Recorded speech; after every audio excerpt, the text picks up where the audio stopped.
Magandang umaga, kumusta po? Narito po ulit ang update natin para sa lagay ng ating panahon ngayong umaga pa ng August 27, 2024 na kung saan sa ngayon ay patuloy pa rin po nakabagat ang weather system na umiiral po dito sa ating bansa na patuloy pa rin na hinahatak ng bagyong si Shanshan na ngayon ay nakakapekto na po ang bagyong ito dyan sa mga isla ng Southern Japan. Hanggang weekend ay posibleng nandyan po sa may Japan ang bagyong yan. At ang habagat naman ay patuloy rin ang pag-iral dito sa ating bansa hanggang po sa may weekend. Sa ating pong long range forecast ay consistent pa rin naman po na walang bagyo na namamataan na tatawid po dito sa ating kalupaan ngayong buwan ng Agosto. Pero sa susunod na buwan ay may mga namamataan na posibleng banta ng mga bagyo na lalapit dito sa ating bansa at ang development ng mga ito ang ating babantayan kung matutuloy po o hindi.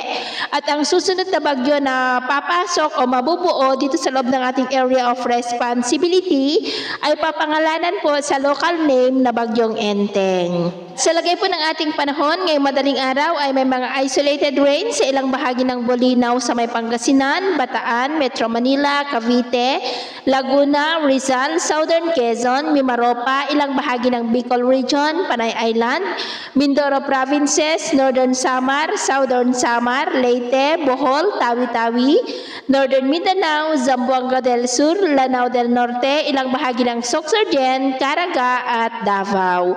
At mamaya po ay sisikat ang araw sa malaking bahagi ng ating bansa, mainit at maalinsangan ang panahon, pero may tsansa pa rin ng maulap na kalangitan with isolated rain sa ilang bahagi ng Bataan, Metro Manila, Bulacan, Laguna, Cavite, ilang bahagi ng Batangas, Southern Quezon, Legazpi, Sorsogon, Catanduanes, Mimaropa, Masbate, ilang bahagi ng Panay Island, Negros, Southern Cebu, ilang bahagi ng Bohol, Southern Leyte, Northern Samar, Tawi-Tawi, Surigao del Sur, ilang bahagi ng Lanao Provinces, Northern Mindanao, Surigao del Norte, Sarangani at Mati. At mamayang hapon, mas maraming lugar na ulit ang makakaranas ng mas maulap na kalangitan with isolated rains.